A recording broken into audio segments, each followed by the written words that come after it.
지난주 제 설교를 기억하시나요? 모든 분들이 제 설교 내용은 다 잃어버리고 장미만 기억하십니다. 목사님이 장미 얘기만 했다. 여러분 집에 가셔서 물 좀 뿌려보셨어요?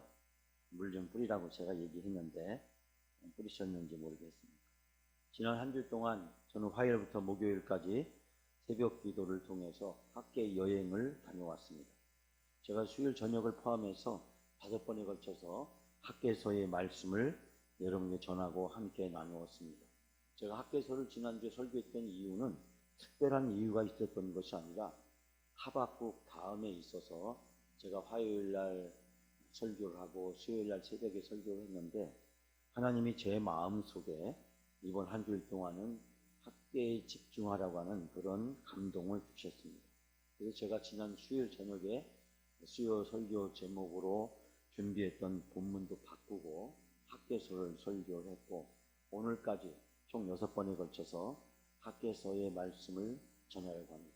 특별히 오늘은 지난 일주일 동안 5번 동안 나눴던 말씀들을 바둑으로 말하자면 한번 복기, 즉 되돌아보기를 한번 하려고 합니다. 왜 하필이면 이 시대에 하나님이 학개서의 말씀을 주셨을까?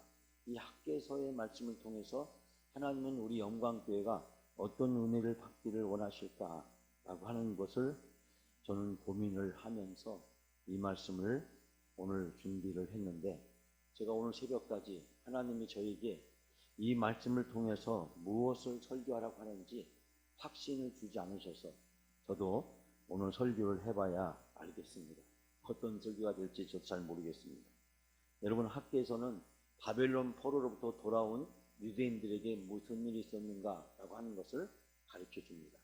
에스라, 느헤미야, 에스더서는 바벨론 포로 기간 동안에 무슨 일이 있었는가. 근데 학계, 스가랴, 말라기 이 3권의 성경책은 바벨론 포로로부터 돌아온 유대인들에게 어떤 일이 있었을까. 586년에 이 느부갓네살 2세 이 바벨론이라는 나라에 남왕국 유다가 멸망을 당합니다. 그리고 먼 나라 포로 붙잡혀 갔다가 70년이 지난 다음에 스룹바벨 총독에 의해서 제1차 귀환이 이루어집니다. 이 고레스 왕은 칙령을 발표하고 여러 나라에서 포로로 붙잡혀왔던 사람들이 이제 자기 땅에 돌아가서 자유롭게 살 수 있다고 하는 그런 칙령을 발표하게 됩니다. 그 칙령에 의해서 바벨론을 포로로 붙잡혀갔던 유대인들 중에서 극히 일부 42,000명 정도 되는 사람이 스룹바벨 총독의 인도로 돌아오게 됩니다. 그 후에 느헤미야라든지 에스라에 의해서 2차, 3차 귀환이 이루어졌지만 이 1차 귀환 때 되돌아온 사람들, 그 사람들을 남은 자라고 불리게 됩니다. 이 남은 자들을 통해서 하나님이 기대하셨던 것은 예루살렘 성전을 재건하고 성전에서 하나님께 예배하는 영광을 재현하는 것이었습니다. 그런데 상황은 녹록하지 않았습니다. 바벨론 포로로부터 돌아와 보니 그들이 먹고 사는 문제도 쉬운 일이 아니었고 산발락과 도비아를 비롯한 주변에 여러 반대하는 사람들이 있었고 처음에는 적극적으로 협조했던 사마리아 사람들이 마음을 바꿔서 배신을 하면서 이 성전을 재건하는 일을 방해하게 됩니다. 안팎으로 여러 가지 어려움과 위험에 직면해 있었을 때 무슨 일이 있었을까요? 저는 오늘 여러분들에게 성경 5구절을 같이 한번 찾아서 읽어가면서 오늘 말씀의 은혜를 함께 나누기를 원합니다. 첫 번째 제가 지난 화요일 저녁에 새벽에 나눴던 말씀은 영적 각성은 나를 돌아보는 것부터 시작이 된다 라는 제목을 가지고 설교했는데 그 중에 유난히 기억에 남는 구절이 바로 5절입니다. 1장 5절 다 같이 한번 찾으셔서 같이 보도록 하겠습니다. 오늘 읽진 않았지만은 1장 5절 말씀 한 절만 우리가 다 같이 봉독합니다. 그러므로 이제 만군의 여호와가 이같이 말하노니 너희는 너희의 행위를 살필지니라. 아멘. 여기서 하나님이 말씀하십니다. 이 학개서가 1장, 2장, 2장밖에 되지 않습니다. 참 짧은 내용인데 이 바벨론 포로에서 되돌아온 유다인들에게 무슨 일이 있었는가 첫 번째 하나님이 하시는 말씀은 예루살렘에 되돌아와서 성전을 재건해야 될 유다 백성들이 성전을 재건하는 일을 포기하고 뒤로 미루고 우선순위에서 뒤로 밀리고 그들이 먹고 사는 일에만 또 자기 집을 잘 장식하고 화려하게 꾸미는 일만 전념을 하게 됩니다. 그런데 하나님께서 그들에게 하는 말씀이 너희는 너희의 행위를 살필지니라. 7절에도 똑같이 너희는 너희 행위를 살필지니라. 너희가 어떻게 지내왔는지 돌아보라 라고 하는 말씀입니다. 다시 말씀드리자면 이 말의 뜻은 너희가 바벨론으로부터 이 예루살렘에 왜 오게 되었는지 생각해 보라는 거예요. 너희가 바벨론에서 왜 이곳에 돌아왔냐. 바벨론에 있으면 먹고 살기가 더 편안하고 안락할 텐데, 왜냐하면 이 바벨론 나라가 멸망을 하고 그 뒤에 들어선 페르시아는 굉장히 포용 정책을 펼쳤기 때문에 이제 소수 민족들에게도 자기 나라에 돌아갈 수 있도록 허락해주고 종교적 자유도 허락해주고, 그렇기 때문에 과거에 처음에 포로로 붙잡혀왔던 그 억압의 시절은 지나가고 이제 그 바벨론의 다양한 그리고 화려한 그 문화 속에서 경제적 환경 속에서 넉넉하게 살아갈 수 있는 것이 주어졌습니다. 그럼에도 불구하고 바벨론에서 안락하게 사는 것을 포기하고 이 예루살렘으로 되돌아오기에는 큰 결단이 요구되는 것이었습니다. 그들에게 앞으로 기다리는 지 무엇인지 알지 못하기 때문에 예루살렘은 다 파괴되는데 그 파괴된 예루살렘에 돌아가서 예루살렘을 재건한다는 것은 그들에게 결코 쉬운 일이 아니었기 때문이었습니다. 그들은 하나님의 성전을 재건하기 위해서 건축하기 위한 비전을 가지고 왔습니다. 그런데 그 비전을 다 상실하고 말았습니다. 그들은 하나님께서 왜 우리를 이곳에 불렀는지, 이곳에서 무엇을 하기를 원하시는지 그 기대를 다 잃어버리고 말았습니다. 하나님은 학계 선지자를 통해서 묻습니다. 성전은 지금 황폐되어 있는데, 무너져 있는데 너희가 먹고 사는 일에만, 너희 집을 잘 갖추고 사는 데만 너희의 인생의 목적을 두어서 되겠느냐? 너희가 왜 이곳에 왔느냐? 너희가 왜 힘들게 이곳으로 되돌아왔느냐? 너희가 이곳에 올 때 너희의 목적은 무엇이었느냐? 하나님은 묻고 계십니다. 하나님은 우리들에게 오늘 동일한 질문을 던지고 계십니다. 두 번째로 제가 지난 수요일 새벽에 나눴던 말씀은 학개서 1장 10절에서 15절 말씀으로 영적 각성은 하나님의 감동에서 비롯된다 라는 제목으로 설교했습니다. 제가 특별히 1장 14절 말씀에 한 단어가 제 마음에 큰 도전을 주었습니다. 자, 1장 14절 말씀 같이 함께 봉독할까요? 여호와께서 스알디알의 아들 유다 총독 스룹바벨의 마음과 여호사닥의 아들 제사장 여호수아의 마음과 남은 모든 백성들의 마음을 감동시키매 그들이 와서 만군의 여호와 그들의 하나님의 전 공사를 하였으니. 아멘. 하나님의 성전이 황폐되어 있다, 무너져 있는데 너희가 어찌하여 왜 바벨론에서 너희를 부르신 하나님의 목적, 너희가 이곳에 온 그 비전을 망각하고 있느냐는 학개 선지자를 통한 하나님의 책망에 대해서 이 유다인들은 큰 감동을 받게 됩니다. 오늘 본문에 보니까 세 종류의 사람을 얘기하고 있는데 첫 번째가 뭐냐면 총독 스룹바벨의 마음입니다. 두 번째는 여호사닥의 아들 제사장 여호수아의 마음입니다. 세 번째는 남은 모든 백성들의 마음입니다. 여기서 남은 모든 백성은 즉 남은 자를 이야기합니다.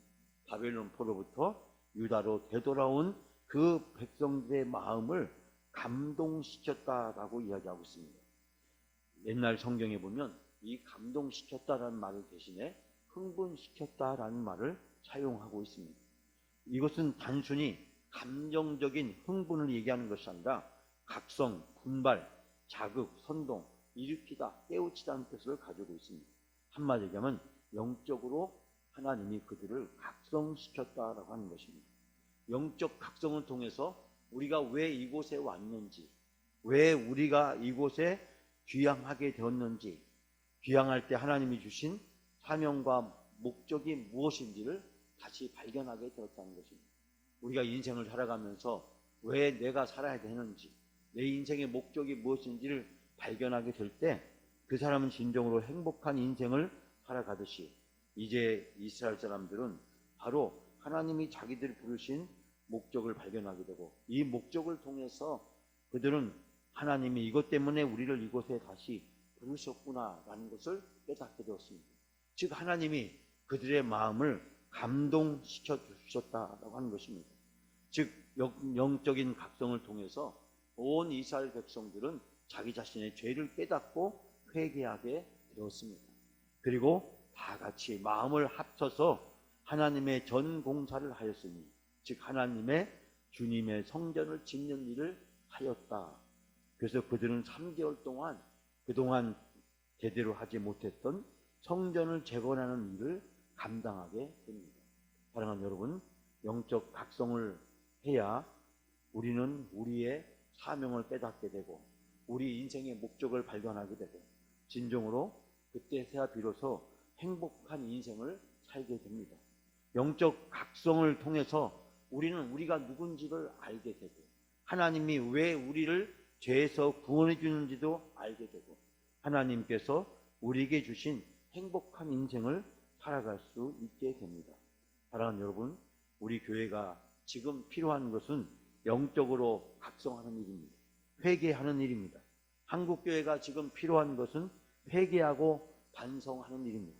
코로나를 통해서 전 세계가 해야 될 일은 지나간 세월들에 대해서 반성하고 회개하는 일입니다.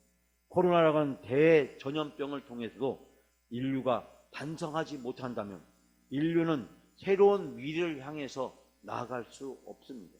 우리 한국 교회도 코로나를 통해서 영적으로 각성하지 않으면 미래를 향해서 나아갈 수 없습니다. 우리 영광교회도 영적으로 각성하지 않으면 회개하지 않으면 미래를 향해서 나아갈 수가 없습니다. 코로나가 끝났다고 해서 모든 것이 끝나는 것이 아니라 더 큰 전염병이 앞으로 우리에게 어떤 방법으로 엄습하게 될는지 모릅니다. 지금까지 살아왔던 인류 문명에 대한 진정한 성찰과 반성과 회고를 하지 않는다면 인류는 더 큰 재앙에 직면할 수 있듯이 우리 교회도 지금 어려움을 겪고 있지만 우리가 영적으로 각성하지 않으면 회개하지 않으면 이 고난의 저 너머에 더 큰 고난이 우리를 기다리고 있을런지 모릅니다. 이 어려움을 통해서 우리 교회는 영적인 체질이 바뀌어야 합니다. 하나님은 우리가 달라지고 우리가 변화되어지기를 원합니다. 지금까지 신앙생활했던 무기력하고 기도하지 않고 영적으로 나태했던 우리들의 삶에 철저한 회개를 하나님은 기대하고 원하고 계십니다. 수요일 저녁 예배 설교를 통해서 전 학개서 2장 1절부터 9절 말씀을 통해서 영적으로 각성하면 이전보다 더 큰 영광을 보게 됩니다 라는 제목으로 설교를 했습니다. 그 중에서 2장 4절 말씀에 하나님께서는 이스라엘 백성들을 이렇게 위로하고 있습니다. 우리가 2장 4절 말씀 다 같이 함께 봉독합니다. 그러나 여호와가 이르노라 스룹바벨아 스스로 굳게 할지어다. 여호사닥의 아들 제사장 여호수아야 스스로 굳게 할지어다. 여호와의 말이니라. 이 땅 모든 백성아 스스로 굳게 일할지어다. 내가 너희와 함께 하노라. 만군의 여호와의 말이니라. 이 학개서가 1장부터 2장까지 이렇게 되지 않지만 여기를 읽다 보면 우리가 10분 이내에 다 읽을 수 있습니다. 그런데 10분 이내에 읽을 수 있는 이 짧은 말씀에 아주 반복해서 나오는 말이 하나 있는데 그것이 뭐냐면 여호와의 말입니다. 여호와의 말입니다. 여호와의 말입니다. 즉 이 말은 학개의 말이 아니라 여호와의 말이라는 것입니다. 하나님께서 학개 선지자를 통해서 이스라엘 백성들에게 하시는 말씀입니다. 오늘 본문에 보면 먼저 총독 스룹바벨아 스스로 굳게 할지어다. 제사장 여호수아야 스스로 굳게 할지어다. 모든 백성들아 스스로 굳세게 하여 일할지어다 라고 이야기하고 있습니다. 즉 하나님은 한 사람 한 사람을 구체적으로 이름을 부르십니다. 그리고 그들에게 동일하게 말씀하십니다. 스스로 굳세게 할지어다. 이 말은 힘을 내어라 하는 것입니다. 지금 어렵지만 힘들지만 네가 힘들고 어려운 상황이 있지만 힘을 내라고 하는 것입니다. 즉 스룹바벨에게 힘을 내라고 말씀하십니다. 여호수아에게 힘을 내라고 말씀하십니다. 온 이스라엘 백성들에게 힘을 내라고 말씀하십니다. 그러면서 하나님은 이어서 말씀하시기를 내가 너희와 함께 하리라 라는 말씀을 해주고 있습니다. 즉 내가 너희를 도와주리라. 내가 너희를 인도해 주리라. 내가 너희에게 능력을 주리라. 내가 너희가 이 모든 것을 감당할 수 있도록 내가 너희를 도와주겠다라고 말씀하시면서 2장 5절 말씀에 우리가 읽지 않았지만은 애굽에서 너희들을 인도해낼 때 내가 너희에게 했던 그 약속을 내가 반드시 지키겠다. 그리고 나의 영이 너희들 가운데 항상 있을 것이다. 성령이 우리와 함께 있어서 우리를 도와주게 될 것이라고 이야기하고 있습니다. 즉 하나님은 온 이스라엘 백성들에게 용기를 주시고 격려해 주시고 그들에게 힘을 더하여 주십니다. 여러분 우리 앞에 어떤 일이 있다고 할지라도 하나님은 오늘 말씀하십니다. 스스로 굳세게 할지어다. 내가 너를 도와줄 테니 힘을 내라고 말씀하고 있습니다. 우리가 어떤 상황이 있든지 하나님은 우리를 사랑하시고 하나님은 우리와 함께 하십니다. 하나님은 우리를 구원하시기 위해서 독생자 예수 그리스도를 아낌없이 보내주셨습니다. 그 예수 그리스도가 십자가에 죽기까지 여러분과 저를 사랑해 주셨습니다. 그렇게 사랑해 주신 하나님이 오늘 우리와 함께 하십니다. 그리고 앞으로 인생을 살아가면서 우리가 어떤 일을 당한다고 할지라도 하나님은 우리와 함께 하시고 우리를 도와주시고 우리를 인도하게 해주시고 모든 어려움부터 승리할 수 있도록 우리를 도와주시는 하나님이신 줄 믿습니다. 사랑하는 여러분, 이스라엘 백성들을 하나님은 위로하십니다. 이름을 불러가면서 위로하십니다. 그들을 격려해 주십니다. 그리고 그들에게 함께 해주시겠다고 너는 결코 두려워하지 말라고 하나님은 말씀을 하고 있습니다. 이 말씀에 위로를 받으시고 오늘의 우리의 삶에서 하나님이 나와 함께 하신다. 내가 어디를 가든지 하나님이 나와 동행하고 계신다. 그분께서 나를 도와주신다. 그분께서 나에게 모든 문제를 해결할 수 있도록 인도해 주신다. 여러분 이 하나님을 굳게 붙들고 살아가는 여러분의 삶이 다 되시기를 주님의 이름으로 축원합니다. 제가 목요일 새벽에는 밖에서 2장 10절에서 19절 말씀을 통해서 영적으로 각성하면 하나님의 놀라운 일이 펼쳐집니다 라는 제목으로 설교를 했습니다. 자, 2장 18절 한 절 말씀 우리가 다 같이 함께 봉독합니다. 너희는 오늘 이전을 기억하라. 아홉째 날 24일 곧 여호와의 성전 지대를 쌓는 날부터 기억하여 보라. 아멘. 여기서 하나님은 기억해보라, 회상하라, 과거를 다시 돌이켜보라고 이야기합니다. 여기서 하나의 놀라운 이야기를 하고 있는데 이달 24일 이날은 뭐냐면 성전 기공식을 하는 날입니다. 여러분 지금까지 힘들고 어려웠는데 3개월 동안 온 유다 백성들이 여호수아와 스룹바벨과 남은 백성들이 집중해서 성전을 건축해서 이제 하나님 앞에 봉헌하게 되었습니다. 그때 하나님께서는 이전 일을 기억해보라. 과거를 돌이켜보라. 너희들이 힘들었지만 어려웠지만 고통스러웠지만 너희들이 고난이 있었고 역경이 있었지만 그때마다 내가 너를 도와주지 않았느냐? 내가 너희들과 함께 해주지 않았느냐? 내가 너희를 인도해 주지 않았느냐? 너희가 그 어려움을 어떻게 이겨내게 되었느냐? 그것을 돌이켜보면 온 이스라엘 백성들은 감격과 기쁨에 빠지게 됩니다. 사랑하는 여러분, 이스라엘 백성이 바벨론부터 되돌아온 그래서 건축한 성전을 스룹바벨 성전이라고 이야기합니다. 이 스룹바벨 성전은 두 번째 성전입니다. 원래는 첫 번째 성전 솔로몬의 성전이 있었습니다. 솔로몬 성전은 많은 금과 은으로 지어진 화려한 성전이었습니다. 웅장했습니다.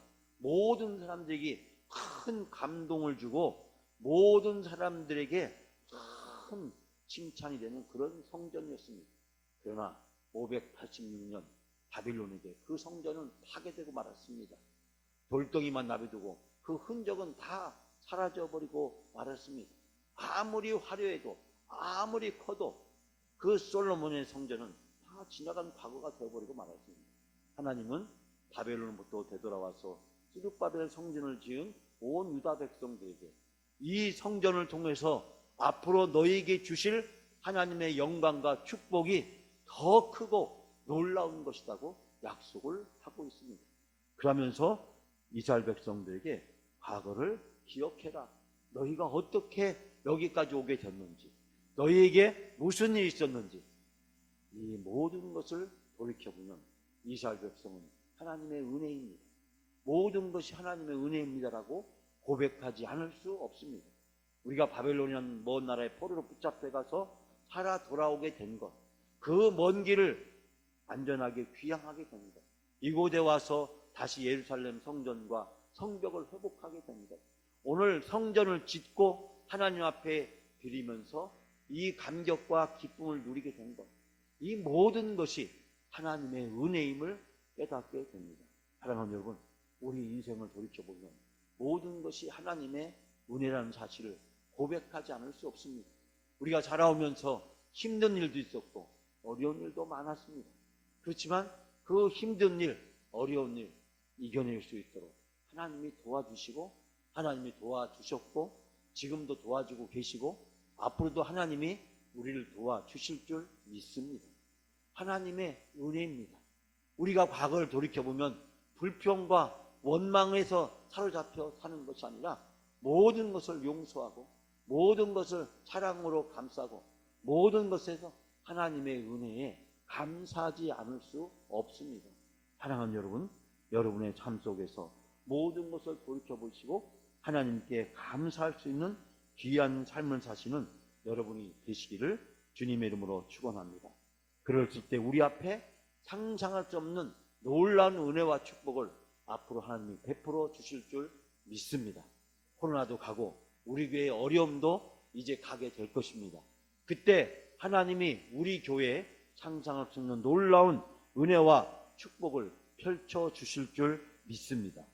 제가 금요일 저녁 마지막으로, 금요일 새벽 마지막으로 학개서 2장 20절, 23절 말씀을 함께 나누면서 영적인 각성은 남은 자들을 통해서 이루어진다. 하나님의 영적 비전은 이 영적으로 각성된 남은 자들을 통해서 이루어진다 라고 말씀을 통해서 함께 나누었습니다. 여러분 2장 23절 마지막으로 다 같이 함께 2장 23절 말씀을 봉독해 올립니다. 만군의 여호와가 말하노라. 스알디엘의 아들 내 종 스룹바벨아, 여호와가 말하노라. 그날에 내가 너를 세우고 너를 인장으로 삼으리니 이는 내가 너를 택하였음이라. 만군의 여호와의 말이니라. 아멘. 여기서 보면 하나님께서 스룹바벨아, 스룹바벨아, 이 스룹바벨은 단순히 스룹바벨 개인을 부르는 것과 동시에 남은 자, 즉 온 유다 백성들을 가르칩니다. 오늘 스룹바벨아라고 하시는 말씀은 바로 우리를 하나님이 부르십니다.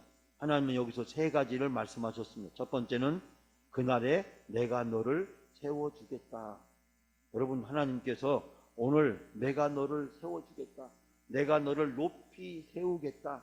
두 번째는 너를 인장으로 삼으리니 내가 너를 내 옥새로 삼겠다. 세 번째는 내가 너를 택하였다. 내가 너를 이미 뽑아서 세웠다라고 이야기하고 있습니다. 즉 바벨론 포로부터 돌아와서 성전을 재건한 이스라엘 백성들에게 하나님은 놀라운 은혜와 축복을 약속해 주고 계십니다. 그 세 가지 약속은 내가 너를 세웠고 내가 너를 옥새로 삼고 내가 너를 택하였기 때문에 그 누구도 너희를 해치지 못하고 그 누구도 너희를 상하게 하지 못하겠다라고 말씀하십니다. 여러분, 하나님은 말씀을 하실 때마다 오늘 본문에서 뭐라고 말씀하십니까? 만군의 여호와가 말하노라. 여호와가 말하노라. 만군의 여호와의 말이니라. 하나님은 무려 3번이나 걸쳐서 나 주 만군의 여호와의 말이라고 이스라엘 백성들에게 약속하고 또 약속하고 있습니다. 즉 이스라엘 백성들에게 확신을 심어주고 계십니다. 이 모든 것을 반드시 이루어 주시겠다라고 약속하고 있습니다. 여기서 스룹바벨은 곧 예수 그리스도를 상징하기도 합니다. 성전은 언젠가는 무너지고 이 세상에서 사라져 없어버립니다. 이 스룹바벨 성전도 결국 훗날 없어지게 되고, 세 번째 헤롯 성전도 등장했지만 그 성전을 보시고 예수님께서도 그 성전이 무너질 날이 오게 될 것이라고 말씀하셨고, 결국 AD 70년 로마의 디도 장군에 의해서 세 번째 스룹바벨 성전도 무너져 없어지게 됩니다. 지금 성전의 일부 벽만 남아있고 유대인들은 그 벽을 통곡의 벽이라고 하면서 그곳에서 눈물로 하나님 앞에 기도하고 있는 모습을 발견하게 됩니다. 첫 번째 솔로몬의 성전도 사라졌고, 두 번째 스룹바벨 성전도 사라졌고, 세 번째 헤롯 성전도 사라집니다. 눈에 보이는 모든 것들은 다 사라집니다. 그러나 하나님께서 영원한 성전을 우리에게 보내주셨습니다. 그분은 바로 예수 그리스도입니다. 예수 그리스도, 그분은 영원한 성전이 되십니다. 우리는 예수 그리스도를 구주로 믿게 될 때, 바로 예수 그리스도를 내 안에 모시게 될 때, 예수 그리스도가 있는 그곳이 바로 하나님이 원하시는 영원한 성전인 것입니다. 예수 그리스도를 구주로 믿고 내가 살아가면, 예수 그리스도를 내 삶에, 내 마음에 모시고 살아가면, 예수 그리스도를 모시고 있는 그곳이 바로 하나님이 기뻐하시는 성전인 줄 믿습니다. 하나님은 예수 그리스도를 통해서 모든 인류를 구원하셨습니다. 성전은 인류의 죄의 문제를, 구원의 문제를 해결하는데 성공하지 못했습니다. 그러나 예수 그리스도는 이제 모든 사람이 영원히 구원받을 수 있도록, 하나님의 은혜와 능력 가운데 살아갈 수 있도록 우리에게 축복해 주시고 인도해 주셨습니다. 사랑하는 여러분, 많은 분이 코로나로 인해서 교회를 떠나기도 했고, 우리 교회도 코로나로 인해서 교회를 떠난 분도 계시고, 또 교회가 어렵고 힘든 문제가 있다고 해서 교회를 떠난 분들도 계십니다. 제가 지난주에 서울에서 우리 총회에서 하는 한국교회연구원의 이사회 모임을 가졌습니다.